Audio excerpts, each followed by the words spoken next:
గట్టిగా చెప్పండి. ఎంతమందికి నిద్ర వస్తుంది? ఎవరికి రావట్లేదా? సరే, మంచిది. నిద్ర రాని వాళ్ళు దాన్ని దెయ్యం అంటే ఉంటుంది సార్. చర్చి రాగానే సల్ల ముందు పడుకున్నట్ట ఏం చేస్తుంది దెయ్యం? చర్చికి రాగానే సల్లగా ఉంది, చక్కగా పడుకోండి అంటారు. దాని మాట విన్నామంటే కొరకు వస్తుంది, నిద్ర కొరకు. స్తోత్రం చెప్పండి. సరే, మంచిది. దేవుని నామానికి మహిమ కలుగును గాక. ఒక చిన్న లేఖనాన్ని మీకు చదివి నేను వాక్య భాగంలోకి వెళ్తాను. నిర్గమాకాండము 31వ అధ్యాయము 15వ వచనాన్ని ఒకసారి చూడండి. వీలైతే దాన్ని పెన్నుతో అండర్లైన్ చేసుకోండి. ఇది చాలా చాలా చాలా ప్రాముఖ్యమైనటువంటి సంగతి. ఎప్పుడైనా పనికి వెళ్ళాలనిపించిన, ఎప్పుడైనా ఊరు వెళ్ళాలనిపించిన, ఎప్పుడైనా ఆదివారం ఊరు వెళ్ళాలనిపించిన, ఆదివారం పనికి వెళ్ళాలనిపించిన, ఆదివారం పండగకి వెళ్ళాలనిపించిన, ఆదివారం ఫంక్షన్కి వెళ్ళాలనిపించిన, ఒక సహోదరుగా నేను చెప్తా, ఈ మాట చదువుకున్నారంటే మీరు జరిగింది. సరేనా? చదవండి. 6 దినములు పని చేయవచ్చును. 7వ దినము యెహోవాకు ప్రతిష్టమైన విశ్రాంతి దినము. ఆ విశ్రాంతి దినమున పనిచేయు ప్రతి వాడును తప్పక మరణ శిక్ష నుండును. చాలు. ఏంటంట చెప్పండి. ఏంటి? 6 దినములు పని చేయవలెను, 7వ దినమున విశ్రాంతి దినము. ఈ విశ్రాంతి దినము రోజు ఎవడైనా పనికి వెళ్తే, ఫంక్షన్కి వెళ్తే, పెళ్లికి వెళ్తే, పనులకి వెళ్తే, సినిమాలకు వెళ్తే, షికారులకు వెళ్తే, క్రికెట్లు ఆడడానికి వెళ్తే, నిద్ర వస్తుందని నిద్రపోతే అదే చివరి నిద్ర. ఏంటది? మరణం. చదువుతారు మళ్ళీ ఒకసారి మాట గట్టిగా. ఎవరైనా ఒకరు బిగ్గరగా. 6 దినములు పని చేయవచ్చును. 7వ దినము యెహోవాకు ప్రతిష్ఠితమైన విశ్రాంతి దినము. ఆ విశ్రాంతి దినము పని చేయు ప్రతి వాడును తప్పక మరణ శిక్ష నొందును. నా మాట కాదు, దైవం. ఎవరిది మాట? దేవుడు మాట. 6 రోజులు పని చేయండి. మనిషికి 6 రోజులు చాలు పని. 7వ రోజు కూడా ఎక్స్ట్రా పోయారనుకోండి, ఎక్స్ట్రా ఏమైపోద్ది? మరణమై. కాబట్టి ఎవరైనా సరే ఆదివారం ప్రార్థన ఎగ్గొట్టి సినిమాకి వెళ్దామన్నా, పడుకుందామన్నా, పనికి వెళ్దామన్నా, పెళ్లికి వెళ్దామన్నా ఈ మాట చదువుకొని వెళ్ళండి. ఈ మాట చదివిన తర్వాత కూడా వెళ్ళాలనిపిస్తే వెళ్ళండి. స్తోత్రం చెప్పండి. నాకు తెలిసి ఈ మాట చదివిన తర్వాత కాళ్ళు ముందుకు ఇవ్వడదు అనుకుంటున్నాను. ఆమేన్.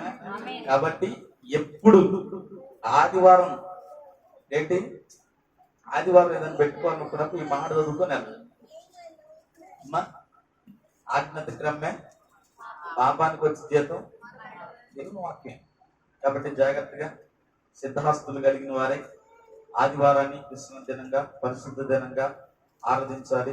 ఆదివారం ఆరాధనకు వచ్చామంటే గుర్తుపెట్టుకోండి, ఎవరిని ఎప్పుడు ఎక్కడ ఎలా దర్శిస్తాడో దేవుడికి తెలియదు, మనకు తెలియదు, దేవుడు తెలుసు. మొదటి ప్రాంతంలోనే దర్శించవచ్చు. అమ్మా అదోత్తం చెప్పిన మాట.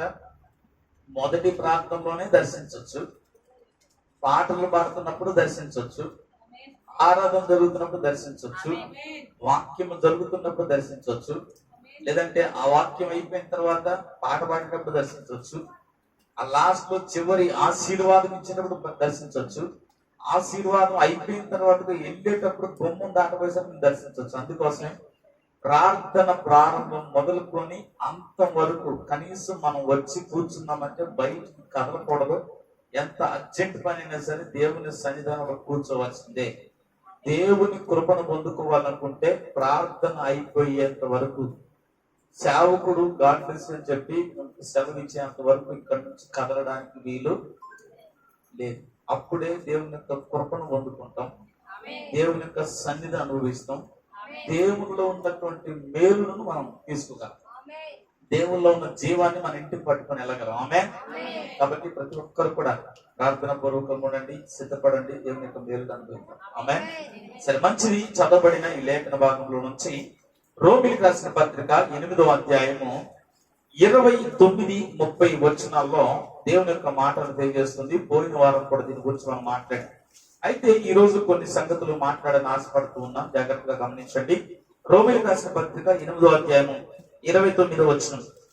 ఎందుకనగా తన కుమారుడు అనేక సహోదరులు జ్యేష్ఠుడగునట్లు దేవుడు ఎవరిని ముందుగా ఎరిగనో వారు తన కుమారుడు సారూప్యము గలవారుటకు వారిని ముందుగా నిర్ణయించెను. జాగ్రత్త గమనించండి. ఆదికాండం 1వ అధ్యాయము 26, 27 వచనంలో దేవుడంట చదవవలసింది. తన పోలికలో తన స్వరూపంలో మనిషిని చేసుకోవాలనుకున్నాడు. తన పోలికలో తన స్వరూపంలో మనిషిని చేసుకోవాలనుకొని జగత్ పునాదులు వేయబడక మునిపే, అంటే ఈ భూమి ఆకాశము కలగక మునిపే దేవుడు నిన్ను నన్ను చెయ్యాలనుకున్నాడంట. నిన్ను నన్ను తయారు చేయాలనుకున్నాడంట. నిన్ను నన్ను ఎలాగో తయారు చేయాలనుకున్నాడంటే ఆయన పోలికలో ఆయన స్వరూపంలో ఆయన చేయాలనుకున్నాడంట. ఆయన అనుకున్నట్లుగా ఆయన పోలికలో ఆయన స్వరూపంలో మన చేశాడు. ఆమె ఆయన పోలికలో ఆయన స్వరూపంలో చేసిన తర్వాత మనిషి ఏం చేశాడంటే, దేవుడు ఆయన పోలికలో ఆయన స్వరూపంలో చేసి మనిషిని తీసుకొచ్చి ఏదైనా వనంలో పెట్టాడు. ఏదైనా వనంలో పెట్టిన తర్వాత మనిషి ఏం చేశాడంటే దేవుని పోలికను పోగొట్టుకున్నాడు, దేవుని స్వరూపాన్ని పోగొట్టుకున్నాడు. ఎప్పుడైతే దేవుని యొక్క స్వరూపాన్ని ఆదాము అవ్వ పోగొట్టుకున్నారో దేవుని ఇల్లు అయినటువంటి ఏదెనులో నుంచి గెంటివేయబడ్డారు. ఆమె దేవుని ఇంటిలో నుంచి గెంటివేయబడ్డారు. పోయిన వారం చెప్పాను, దేవుని పోలిక లేకుండా, దేవుని స్వరూపం లేకుండా దేవుని ఇంటిలో ఉండలేము. ఆమె కాబట్టి మనిషి ఎప్పుడైతే దేవుని పోలికను పోగొట్టుకున్నాడో, దేవుని స్వరూపాన్ని పోగొట్టుకున్నాడో ఏదేనులో నుంచి బయటికి గెంటివేయబడ్డాడు. అయితే ఏదేనులో నుంచి బయటికి గెంటివేయబడిన మనిషిని దేవుడు ఏమనుకున్నాడంటే, ఏ సారూప్యం అయితే పోగొట్టుకున్నాడో మరలా అదే సారూప్యాన్ని ఇవ్వడానికి దేవుడు కంకణం కట్టుకున్నాడంట. ఎప్పుడైతే ఏదేను వనంలో నుంచి ఆదాము అవ్వ బయటకు వచ్చారో అక్కడి నుంచి విమోచన కథ ప్రారంభించబడిందంట. ఆమె ఏదేను వనంలో ఉన్నప్పుడు కూడా విమోచన కథ ఉంది. అయితే దాని ప్రారంభం ఎక్కడ అంటే, ఎప్పుడైతే ఆదాము అవ్వ దేవుని పోలికను పోగొట్టుకొని తండ్రి ఇంటిలో నుంచి బయటకు వెళ్ళిపోయారో అప్పటి నుంచే ఆ విమోచన కథ ప్రారంభించబడిందంట. అయితే ఇక్కడ ఒక సంగతి ఉంది, గమనించండి.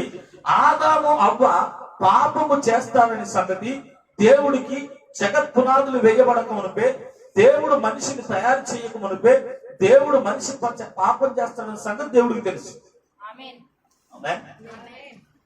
దేవుడు మనిషి ఏ పాపం చేస్తాడో, ఏ అతిక్రమం చేస్తాడో, ఏ అవిధేయతలో ఉంటాడో, ఎటువంటి జీవితాన్ని జీవిస్తాడో దేవుడు మనిషిని తయారు చేయక మునిపే దేవుడికి అంతా తెలుసు, సమస్తము తెలుసు. అయినప్పటికీ దేవుడు మనిషిని ఎందుకు చేశాడు? అవ్వ పాపం చేస్తాడని సంగతి తెలుసు, ఆదాము పాపము చేస్తాడనే సంగతి తెలుసు. అయినా దేవుడు అవ్వని ఆదాముని ఎందుకు తయారు చేశాడు అంటే, దేవుడంట ఒక విమోచన కథ రాశాడు. ఆమె ఆ విమోచన కథ వెళ్ళాలి అంటే తప్పనిసరిగా దాంట్లో కొన్ని పాత్రలు, కొంతమంది సూత్రధారులు కావాలి. ఆమె అయితే ఇక్కడ గమనించండి, ఆదాము పాపము చేస్తాడనే సంగతి తెలిసి కూడా ఆదాముకి ఎందుకు దేవుడు పాపము చేస్తాడనే సంగతి కూడా దేవుడు ఎందుకు ఆదాముని నిర్మించాడు, ఎందుకు దేవుడు ఆదామును పుట్టించాడు అంటే జాగ్రత్త గమనించండి. మొట్టమొదటిగా ఆదాము ఏదేను వనములో ఉన్నప్పుడు ఆదాముకి పాపం అంటే ఏంటో తెలియదు, మరణం అంటే ఏంటో తెలియదు, వ్యాధి అంటే ఏంటో తెలియదు, ఇంకా రకమైనటువంటి కష్టం అంటే ఏంటో తెలియదు. ఇంకొక మాట చెప్పాలంటే ఆదాముకి పరలోక రాజ్యం యొక్క విలువ తెలియడం కోసమే దేవుడు ఆదాము పాపము చేసినా ఒప్పుకున్నాడు. మీకు అర్థమవుతుంది చెప్పిన మాట? అంటే ఒక వ్యక్తికి ఒక పరిశుద్ధత విలువ తెలియాలంటే, ఒక వ్యక్తి నీతి విలువ తెలియాలంటే, ఒక వ్యక్తికి మేలు విలువ తెలియాలంటే ఆ వ్యక్తి కీడులో ఉండాలి, మేలు విలువ తెలియాలి. అవునా? ఒక వ్యక్తి అపరిశుభ్రంగా ఉన్నప్పుడే పరిశుద్ధత విలువ తెలుస్తుంది. ఆమె ఎప్పుడైతే యేసుక్రీస్తు సారూప్యాన్ని ఆదాము పోగొట్టుకొని తండ్రి ఇంటిలోంచి గెట్టివేయబడ్డాడో నరక యాతన పడ్డాడు. నరక యాతన పడ్డాడు. ఒకవేళ ఆదాము ఏదేను వనంలో ఉన్నప్పుడు దేవుని పోలికలో ఉండి దేవుని స్వరూపంలో ఉండే గనక, ఆదాము గనక దేవుడు పరలోకాన్ని ఇస్తే ఆ పరలోకం విలువ తెలిసేది కాదు. ఆమె అర్థమవుతుందా? ఆదాము అదే ఏదేనులో ఉండి అదే పోలికలో అదే స్వరూపంలో ఉన్నట్లయితే ఆదాముకి పరలోకం విలువ తెలిసేది కాదు. ఆదాముకి పరలోక విలువ తెలియాలంటే ముందు ఆదాముకి కష్టం విలువ తెలియదు. అమ్మా, కష్టం విలువ తెలిసినప్పుడే పరలోకం విలువ తెలిసింది. అంతే కదా? తల్లిదండ్రుల విలువ పిల్లలకు తెలియాలంటే పిల్లలు కష్టపడినప్పుడే తల్లిదండ్రుల విలువ తెలిసింది. 4 కోట్ల తీసుకొచ్చి తల్లిదండ్రులు పెడుతుంటే పిల్లలకు తెలియదు. ఆమె అసలు ఏమాత్రం తెలియదు. వాళ్ళు ఏదడిగితే అది ఇచ్చిన దానికంటే ఎక్కువ ఇచ్చామనుకోండి, ఆ పిల్లలకి తల్లిదండ్రుల విలువ తెలియదు. ఏం చేస్తారు? మీరు మాకు తిరగబడతారు. అలాగుననే ఆదాముకి అవ్వకి పరలోకం విలువ తెలియాలంటే ముందు అక్కడి నుంచి గెంటి వేయబడాలి. ఆమె ఆ తండ్రి ఇంటి విలువ తెలియాలంటే ఆ తండ్రి ఇంట్లోంచి ముందు బయటికి నెట్టి వేయబడాలి. నెట్టి వేయబడిన తర్వాత దాని విలువ తెలుస్తుంది. ఆమె ఈ రోజున నీకు నాకు దేవుని విలువ తెలియాలన్నా, దేవుని కృప విలువ తెలియాలన్నా మనం కూడా ఏదో ఒక అపరాధ భావంలో ఉండాలి. అలాగ ఉన్నాం, అవునా కదా? ఏమండి, ఈ రోజున దేవుని కృప కొరకు మనం వేడుకుంటున్నామంటే ఆ కృప అవసరం ఏంటో మనకు తెలుసు. ఒకవేళ మనం పరిశుద్ధులుగా ఉంటే కృప అవసరం తెలిసేదా? నీతిమంతులుగా ఉన్నట్లయితే కృప యొక్క అవసరం మనకు తెలిసేదా? యథార్థవంతులుగా ఉన్నట్లయితే ఆ కృప యొక్క విలువ మనకు తెలిసేదా? ఈ రోజు నాకు కృప కావాలి, దేవుని కృప కావాలి, దేవుని కృప నన్ను విడిచి పోకూడదు అని మనం ప్రార్థన చేయగలుగుతున్నామంటే మనకు కావాలి అని అనుకున్నాం. ఎందుకు కావాలనుకున్నామంటే దానికి తగిన అర్హత మనకు లేదు. ఆమె కృప పొందుకోవడానికి తగిన అర్హత మనకు లేదు కనుక అర్హత లేనటువంటి వాడి కృపను పొందుకుంటాడు. అవునా కదా? అర్హత లేని వాడు మాత్రమే పరలోకాన్ని పొందుకుంటాడు. అర్హత ఉన్నవాడు కాదు, అందం ఉన్నవాడు కాదు, ఐశ్వర్యం ఉన్నవాడు కాదు. కానీ ఏ అర్హత లేనటువంటి వానికి అర్హతనిచ్చిందే దేవుని కృప. ఈరోజు ఆ కృపని మనం వేడుకుంటున్నాం.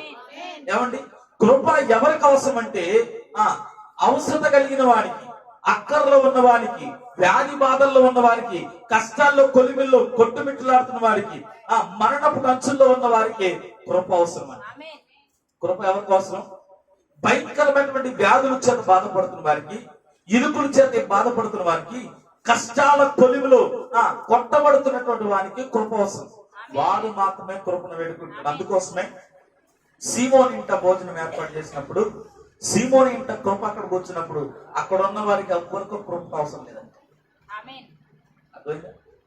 సీమోని ఇంట భోజనం ఏర్పాటు చేసినప్పుడు అక్కడ కృప వచ్చి కూర్చుందంట. ఏం కూర్చుంది? కృప వచ్చి కూర్చుంది. కృపే వాక్యం, వాక్యమే ప్రభునేసు.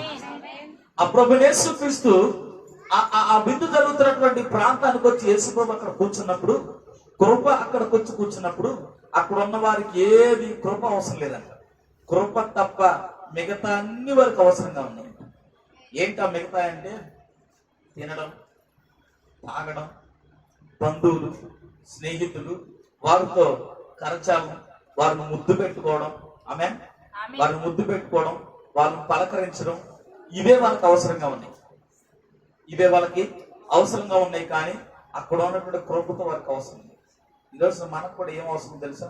బంధాలు, బంధుత్వాలు, స్నేహాలు, ఇంకేంటి ఇరుగు పొరుగు వారు, మనకున్నటువంటి అందచందాలు, మనకున్నటువంటి ఆరోగ్యం, ఇవే మనకు అవసరం. కానీ అవి ఇచ్చినటువంటి దేవుడితో మనకు అవసరం. ఈరోజు నా లాగా సంఘం జీవిస్తాం. అక్కడ సీమోని ఇంట భోజనంలో కృప అక్కడికి వచ్చి కూర్చున్నప్పుడు అక్కడ ఎవరికి కృప అవసరం లేదంట. అక్కడ ఎవరికి కూడా కృప అవసరం లేదంట. కానీ ఒక వ్యభిచారం చేత కొట్టబడుతున్నా కృప అవసరం. ఎందుకంటే అప్పటికి ఆమె ఆ పాపంలో విసుగు చెందిందంట. నేను పాపం నుంచి బయటకు వస్తే బాగుంది. బయటకు వచ్చే మార్గంకి కనబడట్లేదు. ఎవరైనా బయటకు తీసుకొస్తారంటే ఎవడికాడు రొంపులోకి లాగేవాడే తప్ప, ఎవడికాడు పాపంలోకి లాగేవాడే తప్ప, ఎవడికాడు నాతో వ్యభిచారం చేయి, నాతో వ్యభిచారం చేయి, నేను ఎత్తిస్తా, నీకు ఎంత ఇస్తా, నీకంటే ఎక్కువ ఇస్తా, నీ అందం నాకు అవసరం, నీ ఎవ్వరం నాకు అవసరం, నీ శరీరం నాకు అవసరం, నీ శరీరానికి నేను ఇంత డబ్బులు ఇస్తా, నీ అందానికి నేను ఇంత డబ్బులు ఇస్తా అని ఎవడైనా సరే పాపంలో పడవేసేవాడే. కానీ పాపము నుంచి తప్పించేవాడు ఎవరు కనబడలేదండి. ఆ పాపంలోని కొట్టుమిట్టులాడుతున్నంట. దేని కొరకు అంటే కృప కోసం. నన్ను వినిపించి నాకు ఎవరైనా కొడుతున్నారు. అయితే ఆమె క్షమ పడిందంట. ఎక్కడో ఏం పడిందంటే, ఆమె పాపం జరిగిస్తూ ఆ ప్రాంతానికి ఈ ప్రాంతానికి తిరుగుతున్నప్పుడు ఎవరో నోట వినబడిందంటే ఏమని తెలుసా? ఒక స్త్రీ పాపం చేస్తున్నప్పుడు రాళ్లతో కొట్టు చంపుతున్నప్పుడు కృప ఆమెను కాపాడింది. కృప ఆమె కాపాడిందనే మాట వినుట వలన విశ్వాసం కలిగింది. ఆ మాట ఎప్పుడైతే వినిందో ఆమెలో విశ్వాసం కలిగింది. నన్ను రక్షించేవాడు ఎక్కడ ఉంది, నన్ను విమోచించే కృప ఎక్కడ ఉంది, నా పాపములో నుంచి నన్ను పరిశుద్ధతలోకి నడిపించే, నా అనీతి మార్గంలో నుంచి నీతి మార్గంలోకి నడిపించే ఒక వ్యక్తి, ఒక కృప నా కొరకు ఉంది అనే నిరీక్షణ కలిగి విన్న వాక్యాన్ని బట్టి విశ్వాసం కలిగి జీవించిందంట ఈ సంఘం. ఈ రోజు కూడా నీవు విన్న వాక్యాన్ని బట్టి విశ్వాసం కలిగింది. వినుట వలన విశ్వాసం కలుగుతుంది. అది దేనంటే దేవుని యొక్క వాక్యం విషయంలో క్రీస్తుని గురించిన విషయం దానికి విశ్వాసాన్ని కలుగజేస్తుంది. ఎక్కడో విందంట మాట ఏమని, రాళ్లతో కొట్టబడుతున్నటువంటి స్త్రీని ఒక కృప కాపాడిందని చెప్పేసి అనగానే ఆ కృప నన్ను కూడా కాపాడితే బాగుందని ఎత్తుకుతుందండి. ఎవరి దగ్గరికి వెళ్ళినా ఆధారం దొరకట్లేదు, ఎవరి దగ్గరికి వెళ్ళినా విమోచన దొరకట్లేదు. పాపానికి రెట్టింపు దొరుకుతుంది కానీ పాపానికి తగ్గింపు దొరకట్లేదు. పాపములో ఉన్నటువంటి వ్యక్తి ఏమో కృప కోసం ఎదుగుతుంటే, పాపము నుంచి రక్షించబడి, పాపములో నుంచి విమోచించబడి, పాపములో నుంచి పరిశుద్ధతలోకి నడిపించబడిన వ్యక్తి మాత్రం లోకాన్ని ఎదురు చూస్తా ఉన్నాడు, లోకం వైపు చూస్తున్నాడంట. ఒకప్పుడు ఏదే పాపంలో ఉన్నాడో, ఒకప్పుడు ఏ రోతలో ఉన్నాడో, ఎప్పుడైతే ఒక పాపపు జీవితాన్ని జీవిస్తున్నటువంటి వ్యక్తిని దేవుడు వచ్చి కాపాడి పరిశుద్ధులు చేసి నీతిమంతులు చేసినటువంటి వ్యక్తి ఇప్పుడు తన పరిశుద్ధపరిచిన, తనను నీతిపరిచినటువంటి కృప కోసం ఎదురు చూడకుండా ఇక ఎలాగో మేము పరిశుద్ధపరచబడ్డాం, ఎలాగో మేము నీతిమంతులుగా చేయబడ్డాం, మేము యథార్థవంతులుగా చేయబడ్డాం, మేము నమ్మి రక్షణ పొంది బాప్తిజం తీసుకున్నామని ఇప్పుడు ఆ వ్యక్తి ఏం చేస్తున్నట్టే కృపను వదిలిపెట్టి లోకాన్ని వెంబడిస్తున్నాడంట. కానీ పాపములో ఉన్నటువంటి స్త్రీ మాత్రం కృప కోసం ఎదుగుతుంది. ఈరోజు నువ్వు దేని కొరకు? కృప మనం రక్షిస్తాం. ఈరోజు నిజంగా నీ కృప అవసరం అయితే కృప దేవుడు నిన్ను కాపాడు. ఈరోజు నాకు కృప అవసరం లేదు అనుకున్నవాడు నీతిమంతుడు ఒక్కడో లేదు. ఆయన రక్తం వచ్చి మన నీతిమంతులు, ఆ రక్తమే కృప. కృప కలవరించడంలో చివరి రక్తం కాచింది. చూడండి, చాలా మంది అనేక సందర్భాల్లో అనేక కార్యక్రమాలు జరిగించుకుంటూ ఉంటారు, అనేకమైనటువంటి విధానాలు జరిగించుకుంటూ ఉంటారు. కానీ దానికి ఆ విందుకు కానీ ఆ కార్యక్రమానికి కానీ ఆహ్వానించబడిన కృపకు మాత్రం విలువ లేకుండా చేస్తారు. చూడండి, సేవకుని పిలిపిస్తారు, లేదంటే దేవుడికి ప్రార్థన చేస్తారు.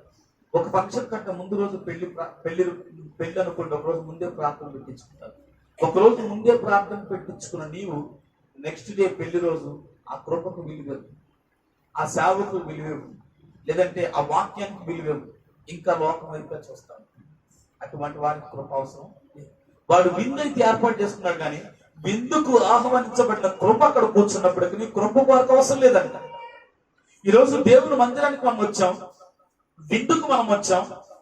ఈ విందులో కూర్చున్న మనందరికి ఎంతమంది దేవుని కృప అవసరం? ఈ రోజు ఇక్కడ కూర్చున్న వారందరం కూడా ఈ రోజు విందుశాలకు వచ్చాం. ఈ విందు జరుగుతున్న ప్రాంతంలో ఇక్కడ కృప ఉంది. ఆమేన్. ఎక్కడైతే ఇద్దరు లేక ముగ్గురు నా నామం పేద ప్రార్థిస్తారో వారి మధ్యలో దేవుడు ఉంటా అన్నాడు. ఇప్పుడు నిశ్చయముగా సజీవుడైన దేవుడు ఇక్కడ ఉన్నాడు, కృపగా మన మధ్యలో ఉన్నాడు, పరిశుద్ధాత్మగా మన మధ్యలో ఉన్నాడు. ఈ విందులో ఉన్న నీవు ఆయన కృప వైపు చూస్తున్నావా? అనాలోచనతో ఇంటి సంగతులతో, లేదంటే వ్యాపార సంగతులతో, లేదంటే పని సంగతులతో, ఉద్యోగ సంగతులతో, చదువు సంబంధించిన సంగతులతో, కుమార్తె విషయమై కుమారుడి విషయమై చింతపడుతూ వేదన పడుతూ ఇక్కడ కూర్చున్నావు. ఎలా కూర్చున్నావు? విందుకు వచ్చిన వాడు అక్కడ కూర్చున్న కృప మాత్రమే తీసుకోవాలి. ఆమేన్. ఎందుకంటే ఆ కృపే విందు జరిగించింది. సీమోన్కి ద్రాక్ష తోట పండడానికి కారణం ఆయన కృపే కాదా? ఆయన కృపే ఆహ్వానించాడు, కృపను పొందుకోలేదు. ఈరోజు నువ్వు ఆహ్వానించబడ్డావు, దేవుని మందిరంలోకి ఆహ్వానించబడ్డావు. ఈరోజు నువ్వు కృప పొందుకున్న దానిగా వెళ్ళాలి తప్ప కృపను విడిచిపెట్టి వెళ్ళే దానిగా ఉండకూడదు. ఆమేన్.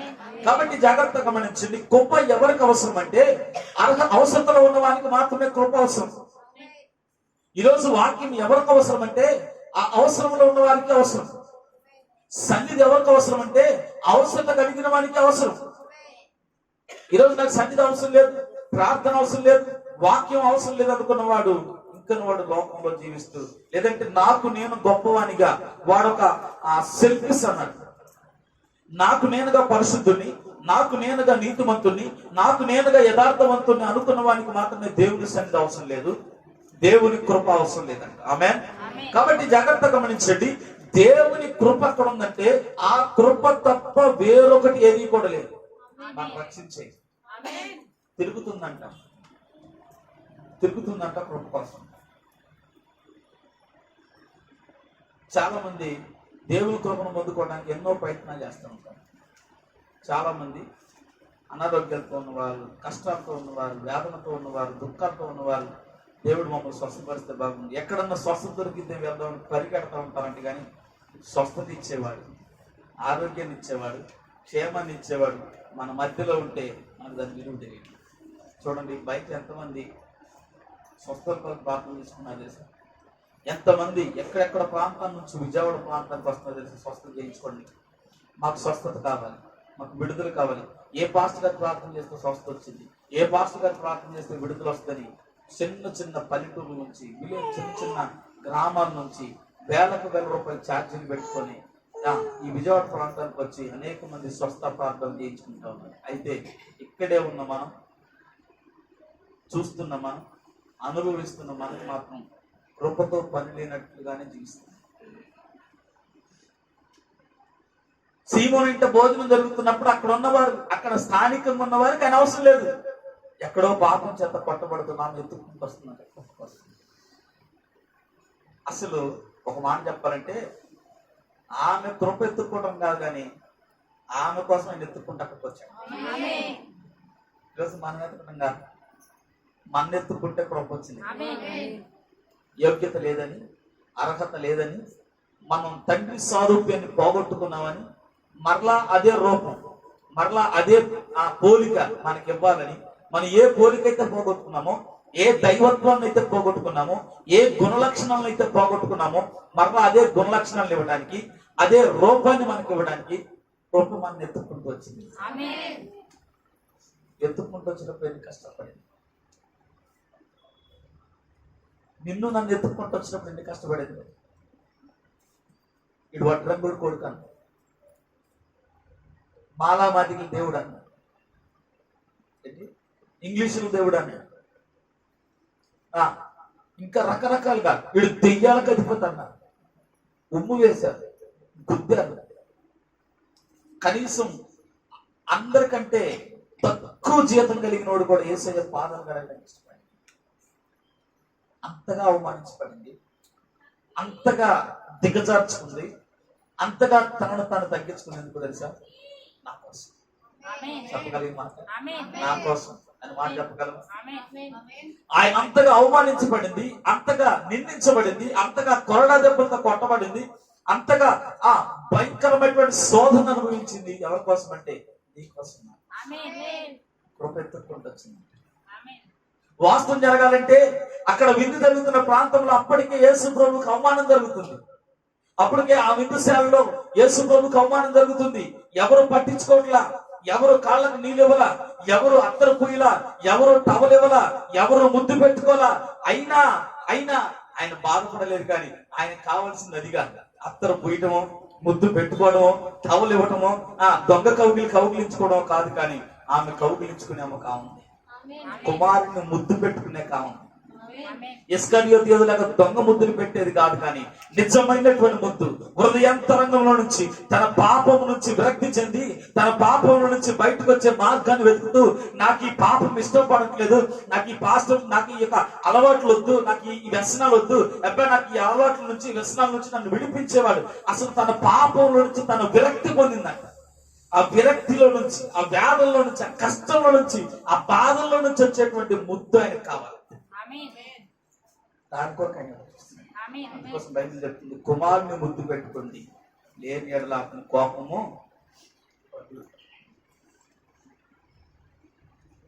ఈరోజు ఈ కుమారుని ముద్దు పెట్టుకోండి, ముద్దు పెట్టుకోవడం చాలా. ఎప్పుడైతే దీన్ని చదువుతామో దీని కోపం నుంచి మనం తప్పించుకుంటాం. ఇది చదువుతున్నప్పుడు మనం ఏంటో మనకు తెలుస్తుంది. ఇది చదువుతున్నప్పుడు మనం ఏ స్థితిలో ఉన్నామో మనకు తెలుస్తుంది. ఇది చదువుతున్నప్పుడు మన వ్యాధి మనం ఎటువంటి పరిస్థితుల నుంచి ఇక్కడికి వచ్చామో మనకు తెలుస్తుంది. అసలు మన లోకం ఇదా కాదా, మనం ఇక్కడ వారమా ఎక్కడ వారమా అని మనకు తెలుస్తుంది. మనం ఎక్కడికి వెళ్ళాలో మనకు చెప్పింది, మన గమ్యస్థానాన్ని చెప్పింది. ఇది చదవకుండా దీనికి ముద్దు పెట్టుకున్నంత కాలం మన పాపంలోనే భ్రష్టులు అయిపోయి ఉంటాం. కాబట్టి ఈయన కోపం మనకు రగలకుండా ఉండాలంటే మన మీద దీన్ని మనం చదవాలి. ఆయన అవమానించబడుతున్నాడు. నేటికి యేసుక్రీస్తు అవమానించబడుతున్నాడంటే ఎవరి కోసం తెలుసా? మన కోసం. ఆమేన్. నీ కోసం, నా కోసం నేటికి ఆయన అవమానించబడుతున్నాడు. ఆయన అవమానానికి ఆయన సిగ్గుపడతాడు. మోసపోకుడి దేవుడు ఆయన అవమానపరచబడుతున్నా, ఆయన మోసం చేయబడుతున్నా, ఆయన వెక్కిరింతలు పాలవుతున్నప్పటికీ కూడా ఆయన ఏ మాత్రం ఫీల్ అవ్వలేదండి. ఎందుకో తెలుసా? నీకోసం నా కోసం, నీకోసం నా కోసం, నీకు నాకు ఆయన పోలిక వచ్చేంత వరకు దాన్ని ఆయన దేనిని భరిస్తాడు. అదే గొప్ప. ఎంతటి అవమానాన్ని భరిస్తాడు, ఎంతటి వ్యాధులైనా భరిస్తాడు, ఎంతటి మరణకరమైనటువంటి పరిస్థితులను భరిస్తాడు. ఎందుకు తెలుసా? ఆయనకు నువ్వు నేనే ముఖ్యం. పరిస్థితులు ముఖ్యంగా, అవమానాలు ముఖ్యం కాదు. అవమానం వైపు చూసే దేవుడు కాదు ఆయన. నిందల వైపు చూసే దేవుడు కాదు ఆయన. కష్టించే వారి వైపు చూసే దేవుడు కాదు ఆయన. ఆ కష్టాల్లోంచి, ఆ నిందల్లో నుంచి నువ్వు రక్షించబడాలని చూసే ఆయన. నీకోసమే నిన్న పనిస్తాడు. అయితే ఆయన కోసం మనం ఒక్క పనిని చేయగలుగుతున్నాం. ఆయన కొరకు, మన కొరకు అన్ని చేసిన దేవునికి ఆయన కొరకు మనం ఏం చేయగలుగుతున్నాం? సమయానికి ఉదయాన్నే లేచి దేవుడికి ఆరాధించగలుగుతున్నామా? రాత్రి పడుకునేటప్పుడు దేవునికి కృతజ్ఞతాస్తుతులు చెల్లించగలుగుతున్నామా? నీకు సమయం ఉన్నప్పుడల్లా సమయం అనక అసమయం అనక దేవుడికి ప్రార్థన చేయాలి, వాక్యం చదవాలి. అది మనం చేయగలుగుతున్నామా? దేవుడు ఇంతకంటే నీ దగ్గర ఏమీ కోరుకోవట్లేదు. నీ అందం కోరుకోవట్లేదు, ఐశ్వర్యం కోరుకోవట్లేదు, నీ పేరు ప్రఖ్యాత, నీ ఘనత కోరుకోవట్లేదు. కానీ ఆయన కోరుకునేదాన్ని ఏదంటే నీ రూపం నీకు రావాలంటే ఆయనకు చోటు ఇవ్వాలి. రూపాన్ని పోగొట్టుకోవడానికి వేరొకరికి చోటు ఇచ్చింది అవ్వ. అదే రూపాన్ని నువ్వు తెచ్చుకోవాలంటే ఆయనకు చోటు ఇవ్వాలి. నీకు మరలా దేవుని పోలిక కావాలంటే, మరలా దేవుని యొక్క గుణలక్షణాలు నీకు కావాలంటే, నీ కోపం, నీ ద్వేషం, నీ అసూయ, నీ మత మత్సరములు అనేటువంటి నీలో నుంచి పోయి ప్రేమ, సమాధానం, సంతోషం, దీర్ఘశాంతం, సాత్వికము, దయాత్వం అనేటువంటిది నీకు రావాలంటే ఆయనకి నీకు చోటు ఇవ్వాలి. ఆమేన్. ఎప్పుడైతే ఆయనకు నువ్వు చోటిస్తావో నీలో ఉన్న అవిధేయ కార్యాలన్నీ అయిపోతాయి. ఎప్పుడైతే కృపను నువ్వు వేడుకుంటావో ఆ కృప వచ్చి నిన్ను పరిశుద్ధం చేసి, ఆ కృప వచ్చి నిన్ను మహిమపరిచింది. ఆ కృప వచ్చి ఈ మాంసం కలిగిన శరీరాన్ని మహిమ శరీరంగా మార్చింది. ఈ మట్టి శరీరాన్ని మహిమ శరీరంగా మార్చగలిగేది కృప మాత్రమే. ఇందుకోసం కృప చాలా ప్రాముఖ్యం. ఈరోజు మనం దేని వెతుకుతున్నాం? పాపంలో ఉన్నాం, అతిక్రమంలో ఉన్నాం, దోషంలో ఉన్నాం, అవిధేయతల్లో ఉన్నాం. పొద్దు లేచిన దగ్గర నుంచి సాయంత్రం వరకు అనేకమైన అబద్ధాలు ఆడుతూ, లేదంటే అనేక రకమైనటువంటి పాప కార్యాలు చేస్తూ, అనేక మందిని దూషిస్తూ, లేదంటే పొరుగువాడు దాపిస్తూ ఉన్నటువంటి మన జీవితంలో ఏది మనకు అక్కరగా ఉంది? మనుషుల, అధికారుల, దేవుని యొక్క వాక్యం. ఈ రోజు మనుషులు నిన్ను స్వస్థపరచు, మనుషులు నిన్ను ఓదార్చలేదు. దేవుని కృప మాత్రమే నీకు సమస్తాన్ని ఇచ్చింది. నువ్వు దేన్నైతే కోల్పోయావో దాన్ని తిరిగి ఇవ్వగలిగినది ఏదైనా ఉందంటే ఎత్తుక్కుంటా వస్తుందంటే ఎవరో పాపంతో ఉన్నటువంటి ఈరోజు నువ్వు వెతికి దొరుకుతుంది. అడుగుడి, వెదుకుడి, ఆ పాపంలో నుంచి ఆమె అతిక్రమంలో నుంచి ఆమె ఎత్తుకుంటుంది. ఆమె దోషంలో ఉన్న ఎత్తుకుంది. వాస్తవానికి ఆమె వ్యభిచారం చేయడానికి మెయిన్ కారణం ఏంటో తెలుసా? అసలు ఆమె వ్యభిచారపు ఆ రొంపులోకి వెళ్ళడానికి ఉద్దేశం ఏంటంటే కావాలని ఆమె వెళ్ళలేదంట. కావాలని ఆమె వ్యభిచారం చేయడం ఆమె ఉద్దేశం కాదు. కావాలని వేరొక వ్యక్తితో ఆమె వేరొక సంబంధాన్ని కలిగి ఉండటం ఆమెకు సొంత ఇష్టం కాదంట, సొంత ఇచ్చ కాదంట. కానీ ఆమె యవ్వనములో ఉన్నప్పుడే తన తల్లిదండ్రులు వృద్ధాప్యములు ఉండటం బట్టి వారిని పోషించడం కొరకు ఆమె ఆ స్థితిలోకి వెళ్ళింది. ఆమె రాహాబు అనేటువంటి స్త్రీ కూడా వేసే. ఆమె కావాలని తాము వ్యభిచారం చేయలే. ఆమె కావాలని ఆమె అందాన్ని చూపించుకోలే. ఆమె కావాలని తన అందాన్ని వేరొక పురుషునికి అమ్ముకోలేదు. కేవలం పరిస్థితులను బట్టి ఆమె జీవించలేక తన కుటుంబాన్ని జీవించుకోవడం కోసం ఆమె ఆ స్థితిలోకి దిగిందంట. ఆ స్థితిలో దిగిన ఆమెను ఎన్నుకొని ఆమె గర్భంలో వచ్చే గొప్ప వ్యక్తిని తీసుకొచ్చింది. ఈరోజు కావాలని చేసేవాడిని దేవుడు శిక్షిస్తాడేమో, కానీ పరిస్థితులను బట్టి అక్కడ ఆ స్థితిలోకి వచ్చిన వారు మాత్రం దేవుడు తప్పనిసరిగా తప్పిస్తాడు. ఆదాము పాపము చేస్తాడనే సంగతి తెలుసు. అబ్రహాము అబద్ధం ఆడతాడనే సంగతి తెలుసు. యాకోబు మోసగాడనే సంగతి తెలుసు. దావీదు ఆయనకు ఉన్నటువంటి భార్యల కాక వేరొక భార్యను ఇష్టపడతాడనే సంగతి తెలుసు. అయినప్పటికీ దేవుడు ఎందుకు వాళ్ళని ఎలా చేశాడు? దావీదు ఎప్పుడు పాపం చేశాడు? దేవుడు దావీదుని నా హృదయానుసారుడు అన్న తర్వాత పాపం చేశాడా? నా హృదయానుసారుడు అనక ముందు పాపం చేశాడా? అన్న తర్వాతే. అంటే మన భాషను చెప్తాం, దావీదు బాప్తీసం తీసుకున్న తర్వాత పాపం చేశాడా? బాప్తీసం తీసుకోక ముందు పాపం చేశాడా? గట్టి చెప్పలే. తీసుకున్నాకే పాపం చేశాడు. మరి తీసుకున్నాక పాపం చెప్తే దేవుడు ఎందుకు కోరుకున్నాడు? వచ్చిందా డౌట్? మనందరికి ఒక ఆలోచన ఉంటుంది, బాప్తిజం తీసుకున్న తర్వాత పాపం చేయొచ్చా? పాపం చేస్తే పాప క్షమాపణ ఉందా? వచ్చిందా డౌట్? డౌట్ వచ్చిందా? మరి సమాధానం దొరికిందా? బాప్తిజం తీసుకున్న తర్వాత పాపము చేయొచ్చా? మరి దావీదు చేశాడు. దేవుడు దాన్ని ఒప్పుకున్నాడు.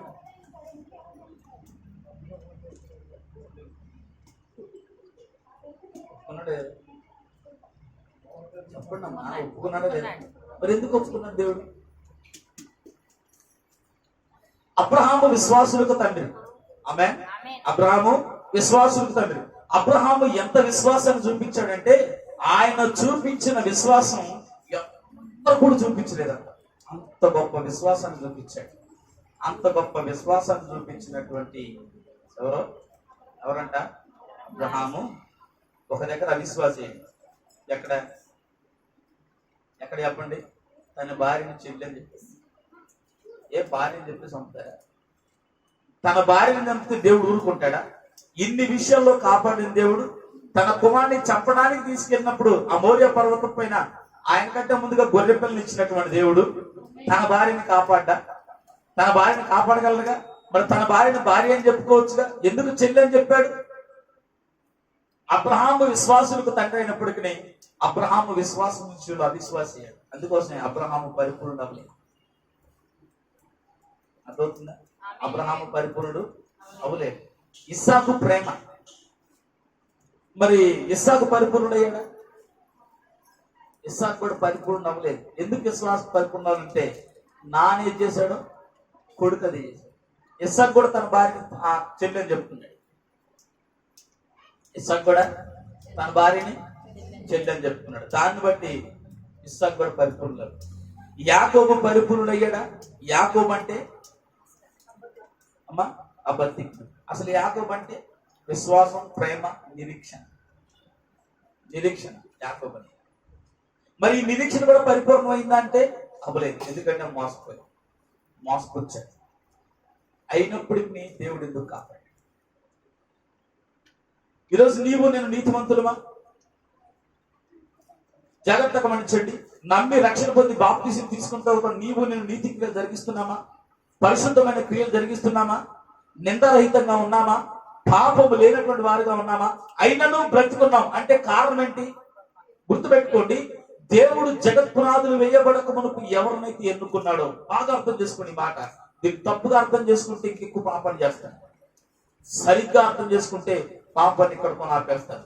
దేవుడు జగత్ పునాది వేయబడబోకుందే ఎవరినైతే ఎన్నుకున్నాడో, వాస్తవం చెప్పాలంటే నేను మొన్న ఒక మాట చెప్పా, 700 మంది మాత్రమే ఎత్తపడతారని చెప్పాను. ఆమె చెప్పానా? 700 మంది మాత్రమే ఎత్తపడతారని చెప్పాను ఉజ్జాయింపుగా. ఒకవేళ 700 మంది మాత్రమే దేవుని యొక్క ఎన్నికలో ఉంటే, దేవుని యొక్క ప్రణాళికలో ఉంటే, వారి కోసమే విమోచన కథ, వారి కోసమే విమోచన కథ దేవుడు రాశాడు. వారు ఒకవేళ పాపపు స్థితిలో ఉన్నప్పటికీ దేవుడు వారికి పరలోకాన్ని ఇస్తాడు. ఎందుకు అని అంటే ఆ కథ నడిపిస్తుంది వారి కోసం. మాట అర్థమైందా?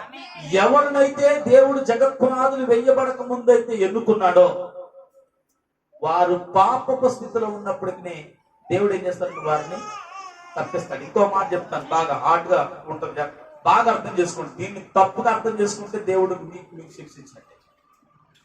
నా తప్పు కదా నువ్వు చెప్పావు కదంటే దీన్ని అర్థం చేసుకోవాలి. అర్థం చేసుకున్నటువంటి ప్రత్యక్ష దేవుడు మనందరికి ఇచ్చిన గాక. అంటే చెప్పండి, దీన్ని అర్థం చేసుకునే కృప దేవుడు మనందరికి ఇచ్చిన గాక. తప్పుగా అర్థం చేసుకునే మనుషులు తొలగిపోవుగా. సరే, మంచిది గమనించండి. దేవుడు ఎవరినైతే జగత్ పునాదులు వేయబడక మునుపు ఎన్నుకున్నాడో వారు ఒకవేళ పాపము చేసినప్పటికీ దేవుని కుమారులే.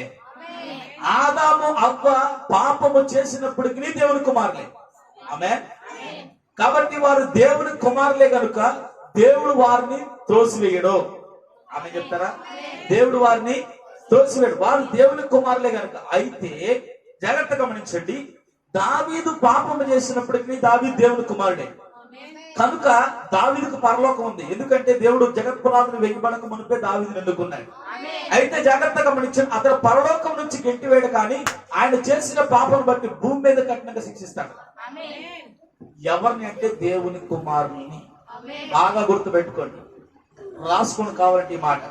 జగత్ పునాదులు వేయబడక మునుపు దేవుని ఎవరినైతే ఎన్నుకున్నాడో ఆయన ప్రణాళికలో, ఆయన ఎన్నికలో ఎంతమంది అయితే ఉన్నారో వారు ఒకవేళ పాపము చేసి దైవత్వాన్ని పోగొట్టుకొని దేవుని స్వరూప్యాన్ని పోగొట్టుకొని ఆయన పోలికను పోగొట్టుకున్నప్పటికీ వారికి పరలోకం నుంచి గెంటి వేయడు, కానీ వారు చేసిన పాపాన్ని బట్టి, వారు చేసిన అతిక్రమాన్ని బట్టి భూమి మీద వారిని కఠినంగా శిక్షిస్తాడు. ఇప్పుడు మనం తెలుసుకోవాల్సింది ఏంటంటే మనం ఎన్నికలో ఉన్నామని.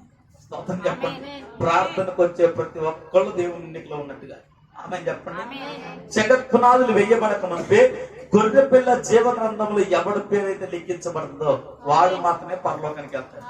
ఎంత ప్రార్థన చెయ్యి, ఎన్ని ఉపవాసాలు, ఎన్ని కానుకలు, ఎన్ని దశంభాగాలు, లేదంటే ఎంతగా నీతిగా శుభ్రంగా పరిశుభ్రంగా అక్షయమైన అలంకారం కలిగి మందిరానికి వచ్చి ఎంత పరిచయం చేయగా దేవుని ఎన్నికలో గనక లేకపోతే, ఈ గొర్రె పిల్ల జీవ గ్రంథం అనేటువంటి బుక్ లో నువ్వు గనక లేకపోతే, నీ పేరు లెక్కించబడకపోతే ఎన్ని చేసినా ఇందులో పేరు ఉందని కనుక్కోవటం. ఆమేన్. మరి పేరు కనుక్కున్నావా? పేరు కనుక్కున్నారా? కనుక్కున్నారు ఎప్పుడైనా? ఈ పేరు ఉందని మీరు కన్ఫర్మ్ చేసుకున్నారా? చేసుకోవాలమ్మా, అమ్మ లేకపోతే కష్టం. మన పేరు ఉందని మనం కన్ఫర్మ్ చేసుకోవాలి. మన పేరు ఉందని మనం ఎలా కన్ఫర్మ్ చేసుకోగలమో చెప్పనా? మన జీవితము జరిగిపోతూ ఉన్నప్పుడు, మన కుటుంబ వ్యవస్థ జరిగిపోతున్నప్పుడు, మన ఆలోచనలు, మన విధానాలు, మన నడవడిక, మన పడక, మన ఆలోచన అంతా కూడా వాక్యానుసారంగా ఉంటది. మనం ఏదైనా పని చేయాలన్నా మనం ఎవరిపై ఆధారపడతామంటే, దేవా ఇది నీ చిత్తమా కాదా? యేసు ప్రభు కూడా భూమి మీదకి వచ్చిన తర్వాత నా తండ్రి చిత్తాన్ని చేయడానికి ఇక్కడికి వచ్చాను. మళ్ళీ తండ్రి అంటే వేరొక దేవుడు కాదు, తండ్రి అంటే వాక్యమే. అదే వాక్యమే ఏది చెప్తుందో యేసు క్రీస్తు అనే మనిషి. ఆమె బాగా అర్థం చేసుకోండి. యేసు క్రీస్తు పరిపూర్ణ మానవుడు, పరిపూర్ణ దేవుడు. ఆమె యేసు క్రీస్తు ఎవరంట? పరిపూర్ణ మానవుడు, పరిపూర్ణ దేవుడు.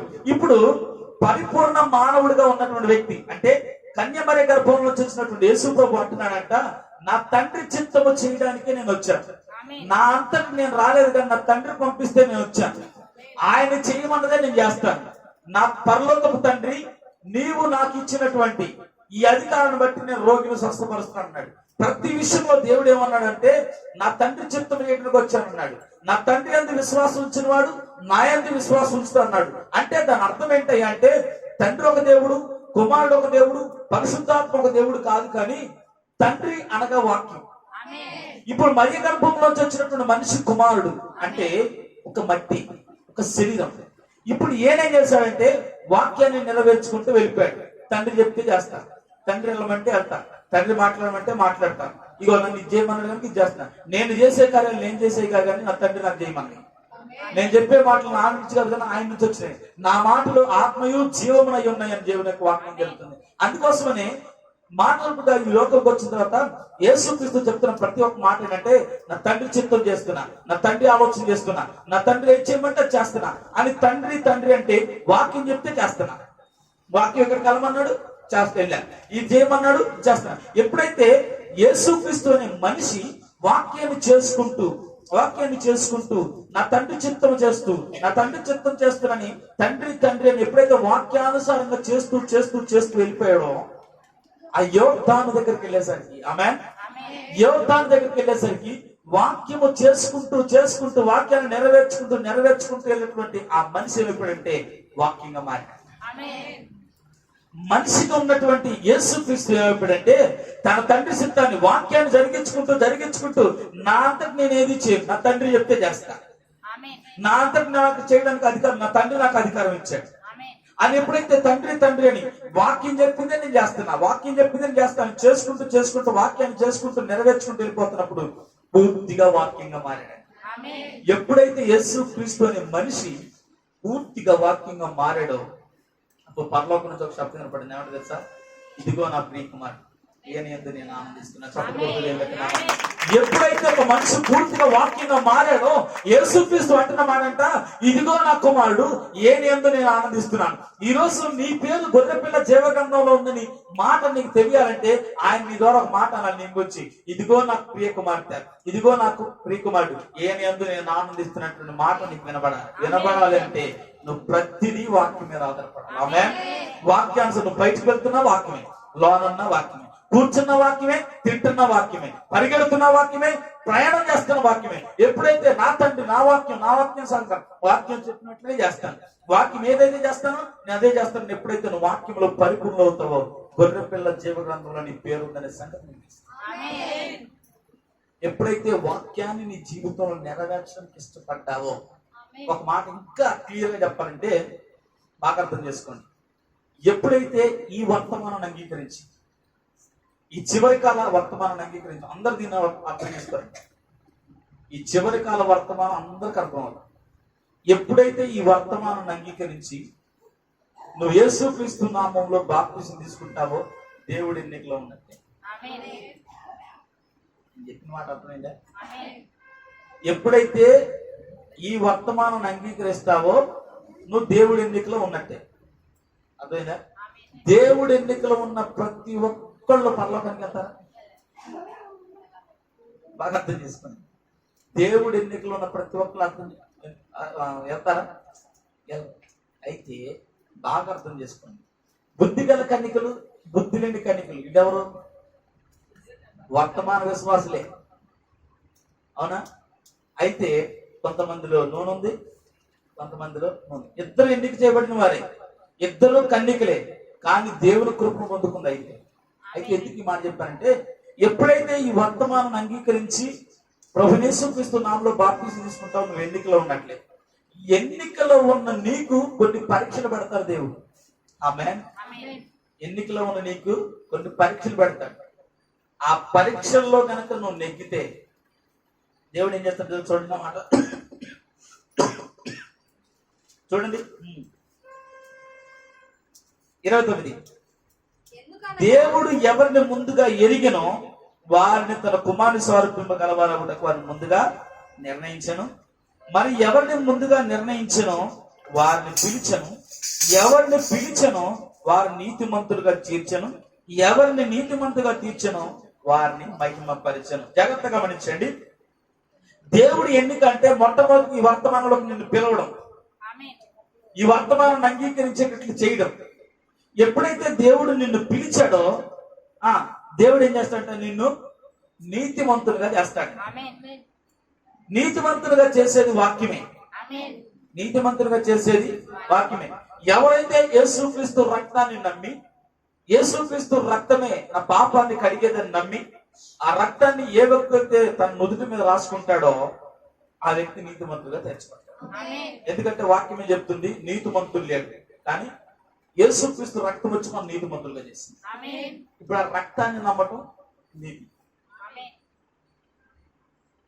గొర్రెల యొక్క మేకల యొక్క రక్తం కాదు మనం నీతిమంతులుగా చేసింది. యేసుక్రీస్తు రక్తం మనం నీతిమంతులుగా చేసింది. ఎవరినైతే దేవుడు పిలిచాడో వారిని ఏం చేశాడట? నీతిమంతులుగా చేశాడు. ఒకప్పుడు పాప స్థితిలో ఉన్నాం, ఒకప్పుడు వ్యసన స్థితిలో ఉన్నాం, ఒకప్పుడు వ్యాధి బాధల్లో ఉన్నాం, ఒకప్పుడు కష్టంలో ఉన్నాం, ఒకప్పుడు దేవుడంటే ఇష్టం లేకుండా అసలు దేవుడే అవసరం లేదన్నట్టుగా మనం బ్రతికే అటువంటి వారిని దేవుడు మనం పిలిచాడు. పిలిచింది మన ఏం చేశాడు? దేవుడు నీతిమంతులుగా చేశాడు. పిలిచింది ఎందుకంటే మనం నీతిమంతులుగా చేయడానికి. ఎవరిని దేవుడు నీతిమంతులుగా చేశాడో వారిని మహిమ పరిచాడు. మహిమ ఘనతకు అర్హుడు ప్రభుయేసు. ఇప్పుడు అదే మహిమ ఘనత మనకు వచ్చినట్లుగా దేవుడు చేశాడు.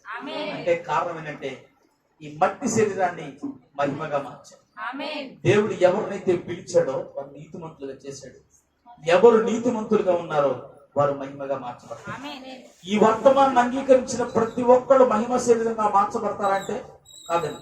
ఎప్పుడైతే వాక్యం చేత ఉదక స్నానం చేసి, ఎప్పుడైతే వాక్యాన్ని తన జీవితంలోకి అప్లై చేసుకుంటూ ఈ వాక్యం ఎలా చెప్తుంది, ఈ మాట ఎలా చెప్తుంది, ఇదిగో నేను ఈ విధంగా ఉండాలి, నేను ఇలాగ ఉండాలి అని ఎప్పుడైతే నీవు వాక్యంతో సరి చేసుకుంటావో నీకు తెలియకుండానే నువ్వు వాక్య పరిపూర్ణతలోకి వస్తావు. వాక్య పరిపూర్ణతలకు రావడం అంటే కారణం అంటే ఏ స్వరూపాన్ని అయితే పోగొట్టుకున్నావో, ఏ పోలికనైతే పోగొట్టుకున్నావో మరలా అదే పోలిక నీళ్ళు వస్తావు. ఎప్పుడైతే మరలా అదే పోలికలోకి వస్తావో అప్పుడు దేవుడు ఆనందించంటాడు, ఇదిగో నా ప్రియకుమార్ అని యందు నేను ఆనందిస్తాను. ఈరోజు దేవుడు నీ యందు నా యందు ఆనందించేవాడిగా ఉండాలి. నీవు నేను ఆనందించేవాడిగా, దేవుణ్ణి ఆనంద పెట్టేవాడిగా ఉండాలి. ఎలాగంటే ఆయన సారూప్యం మనలోకి రావాలి. ఈరోజు ఆయన సారూప్యం మనలోకి రావాలంటే గొర్రెపిల్ల జీవ గ్రంథంలో మన పేరు ఉండాలి. ఎవరు గొర్రెపిల్ల జీవ గ్రంథంలో పేరు ఉంది అంటే వారు వాక్యానుసారంగా బ్రతికే.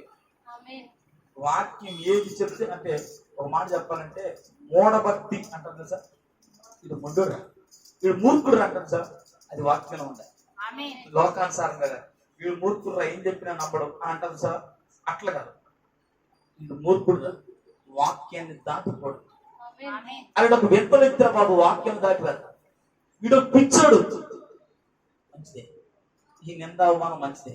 ఎందుకు వాక్యంలో ఉన్నాక వాక్యానికి రాలా పిచ్చోడని, వాక్యాన్ని నల్లా దెయ్యాలు రాజని, వాక్యాన్ని వల్ల మేము పెద్ద గొప్ప తండ్రి అని చెప్పుకున్నాం, నేనే దేవుడిని అని చెప్పుకున్నాం, వడ్రంగుడు కొడుకు కదా, తక్కువ జాతుడు కదా అని అనలేదా? వాక్యాన్ని అన్నారు. వాక్యాన్ని అన్నారు లేదా? వాక్యాన్ని అన్నప్పుడు ఆ వాక్యం చేసిన మన కూడా అంటారు. ఆమేన్. ఒక విషయం చెప్పాలంటే యేసుక్రీస్తు కలవరిశిలువలో మరణిస్తున్నప్పుడు ఆయనతో పాటు మనం మరణించాం. ఎంతమంది నమ్ముతారు ఈ మాట? ఆయన తిరిగి లేచినప్పుడే మనం కూడా తిరిగి లేచాం. అవునా? ఆయన కొరడా దెబ్బలు తింటున్నప్పుడు మనం కూడా కొరడా దెబ్బలు తింటాం. ఎందుకంటే మనం ఆయనలో అప్పటికే ఇంకా రక్తం కార్చబడాల, రక్తం నుంచి జీవం బయటకు రాల. ఆమేన్. అర్థం చెప్పిన మాట. యేసుక్రీస్తు కరడాలతో కొట్టబడుతున్నప్పుడు, ముళ్ళ కిరీటం పెట్టబడుతున్నప్పుడు, చేతుకు కాళ్లకు సంఖ్యలు లేదంటే మేకులు దించుతున్నప్పుడు మనం కూడా మేకులు దించబడ్డాయి.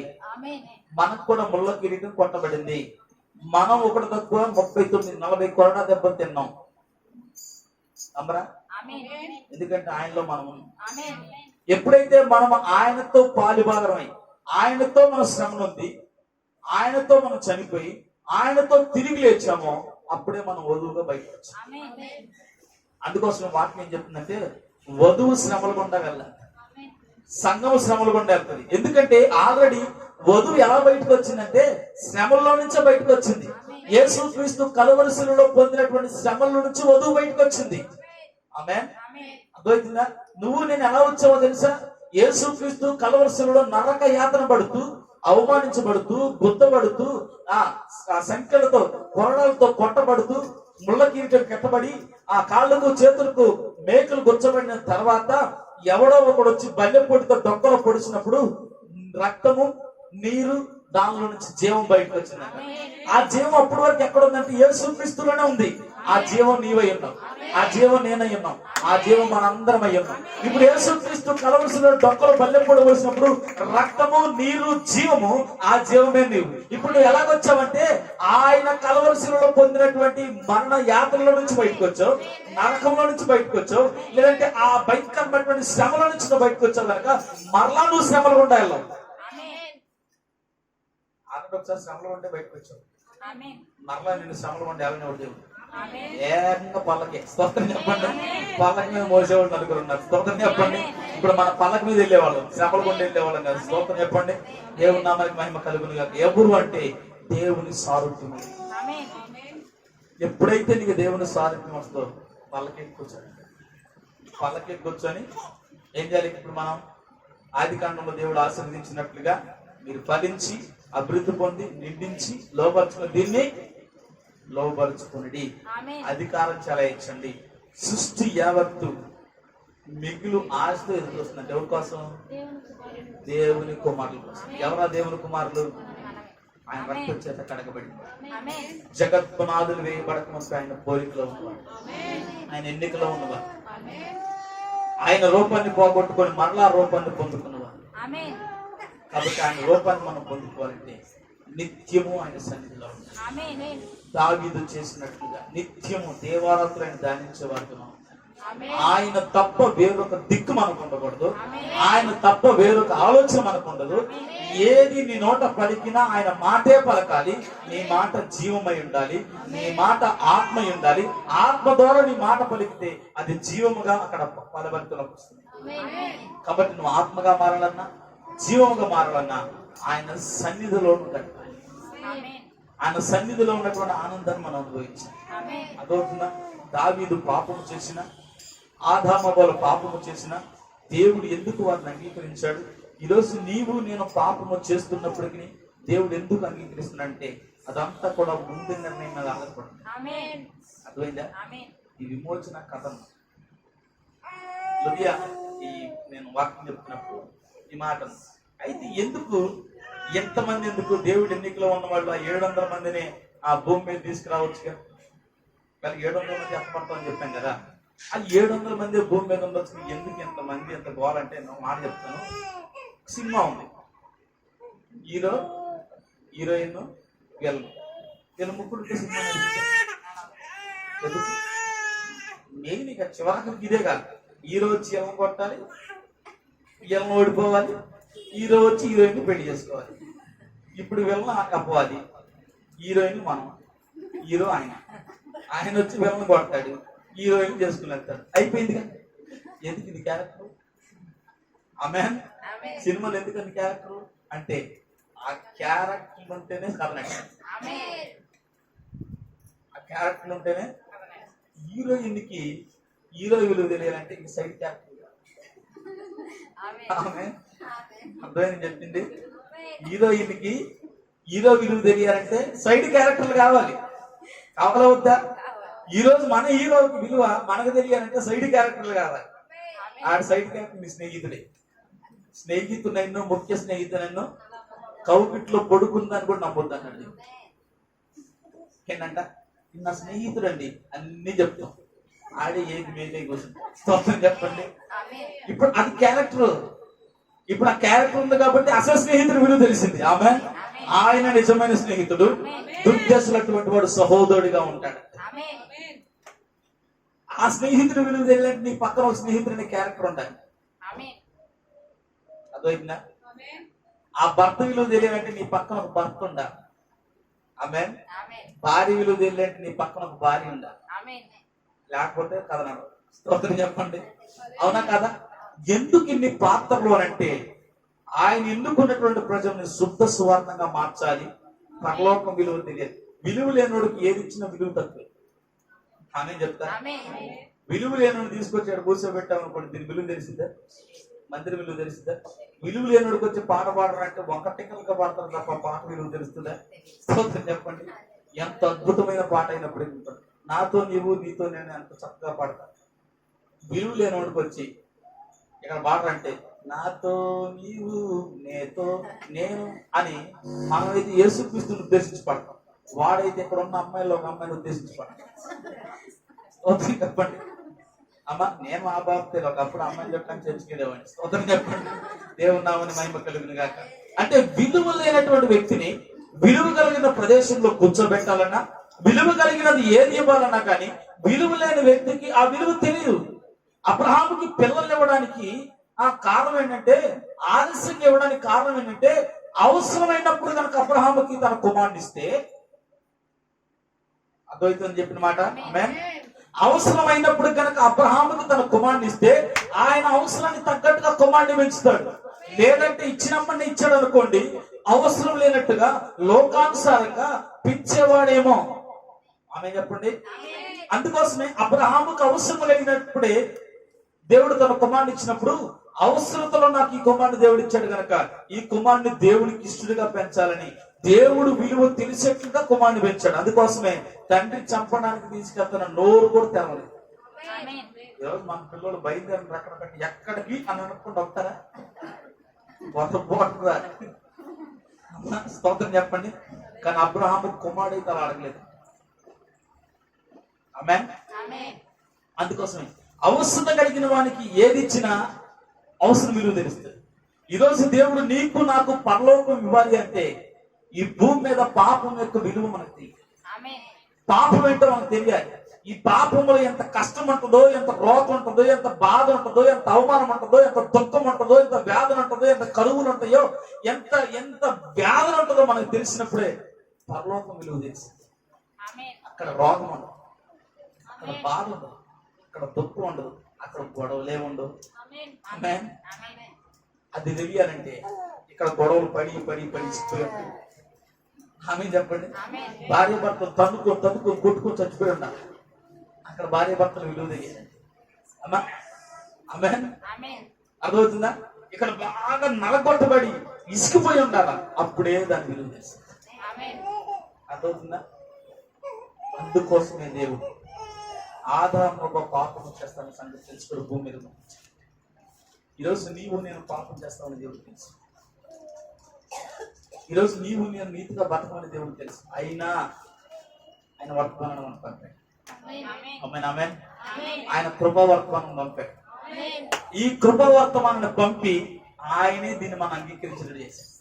చూడండి ఎంత గొప్పడు. ఆయనే పంపాడు, ఆయనే దీన్ని అంగీకరించాడు. మనకై మనం దీన్ని అంగీకరించండి. మన వల్ల కాని పని. ఆమేన్. ఆయన ద్వారా తెరవాలి, ఆయన ఆత్మను తాకాలి, అప్పుడే మనకు ముయ్యబడిన ద్వారం తెరవబడింది. ఆయనే వర్తమానాన్ని పంపాడు, ఆయనే యేసుక్రీస్తుని పంపాడు, ఆయనే యేసుక్రీస్తుని అంగీకరించినట్టు చేశాడు, ఆయనే మార్గాన్ని చూపించాడు, ఆయనే ఆ మార్గంలో మన పైకి తీసుకెళ్ళి. నా ద్వారా తప్ప ఎవడు తండ్రి అంటే, నా ద్వారా తప్ప ఎవడు వాక్యం అంటే. చూడండి దేవుడు ఎంత గొప్పడు. ఆయనే పడేశాడు. ఆమేన్. ఆయనే పడేశాడు, ఆయనే వచ్చాడు, చేయి పట్టుకున్నాడు, లాక్కున్నాడు. మనం ఏమన్నా చేస్తున్నాం? ఒక పోటు కూడా. అది కృప, అదే కృప. ఆ కృపలో మనం వర్తిల్లాలి, ఆ కృపలో మనం ఆనందిద్దాం. ఆ కృపలో మనం వర్తిల్లాలంటే దావీదు చేసినట్లుగా నిత్యము దేవుని సన్నిధిలో నిత్యము ఏం చేయాలంటే మనం ధ్యానిస్తూ ఉండాలి. దేవుని యొక్క వాక్యాన్ని ధ్యానిస్తూ ఉండాలి. ఎప్పుడైతే మనం ధ్యానిస్తామో ఆయన కృపను పొందుకుంటాం. బంధకాలను విడిపించబడతాం. దేవుడు విలువ, కృప విలువ తెలిసింది. కృప విలువ తెలిసింది కనుకనే ఆ పాపం చేసే స్త్రీ పరిగెత్తుకుంటూ వెళ్ళి ఆయన కాలమే పడినట్టు. అక్కడ ఉన్న వాళ్ళు ఎవ్వరికి ఆయన కాలమే పడాలని అవసరం లేదు. ఎందుకంటే ఆయన కాలమే పడితే ఏమైతే వాళ్ళకి తెలియదు, కానీ ఏమో తెలుసు. ఈరోజు మనకు తెలుసు ఆయన కాలమే పడితే. ఈ లోకం ఉన్నటువంటి సంఘ శాఖలో తెలియకపోవచ్చు, మనకు తెలుసు ఆయన కాలం మీద పడితే ఏమైతే. ఆమేన్. ఆమేన్. అక్కడ ఉన్నటువంటి వారు, హిందువులో ఉన్న వారికి తెలియదు ఆయన కాలం మీద పడితే ఏమైతో, కానీ పాపంలో ఉన్న ఆమెకు తెలిసి ఆయన కాలం మీద పడితే మోక్షం వస్తుందని. అక్కడ ఉన్న వారికి తెలియదు ఆయన పాదాలు ముద్దు పెట్టుకుంటే ఏమైతో, కానీ అక్కడ ఆమెకు మాత్రం తెలిసింది ఆయన పాదాలు ముద్దు పెట్టుకుంటే ఏమైతుంది. అక్కడున్న వారికి తెలియదు. ఆమె వెంట్రుకలే పవిడి చెంగ తెలిసి ఆ కాళ్ళు తుడిస్తే ఏమైతే అక్కడున్న వారికి తెలియదేమో, కానీ ఆమెకు తెలుసు ఆయన పవిడి చెంగతో కాళ్ళు తుడిస్తే ఏమైద్దో. ఈ రోజు నీకు నాకు తెలుసు ఆయన ఏమై ఉన్నాడు. ఈ రోజు నీకు నాకు తెలుసు మనం ఏ స్థితిలో ఉన్నామో. ఈ రోజు నీకు నాకు తెలుసు ఆయన ఏ స్థితిలో ఉండి మన రక్షించడానికి సమర్థుడై ఉన్నాడు. ఈ రోజు మనకు అవసరం ఆయన ముద్దు పెట్టుకోవటం, ఈ రోజు మనకు అవసరం ఆయన కాళ్ళు కడగటం, ఈ రోజు మనకు అవసరం ఆయన పాదాలు దొరకటం, ఆయన పాదాలు పడి ఏడవటే మన ఇష్టం. మనకు తెలుసు ఎందుకు ఏడవాలి. ఎందుకంటే పరలోకం విలువ తెలిసిన వాడు, ఆయన విలువ తెలిసిన వాడు మాత్రమే ఆయన కాలగలవాడు. ఆయన విలువ తెలిసిన వాడు మాత్రమే ఆయన గుర్తుపెట్టు, ఆయన విలువ తెలిసిన వాడు మాత్రమే అలాగ మనం జీవించాలి. అలాగ జీవించేటువంటి కృప దేవుడు నీకు నాకు దయచేయనుగా. ఆమె కలుమూసుకున్నాం, ప్రార్థించుకుందాం. ఒక్క నిమిషం లేచి నిలబడదాం, ఒక్క నిమిషం లేచి నిలబడదాం. దేవుని యొక్క కృపను మనం ఒక్క నిమిషం. ఈరోజు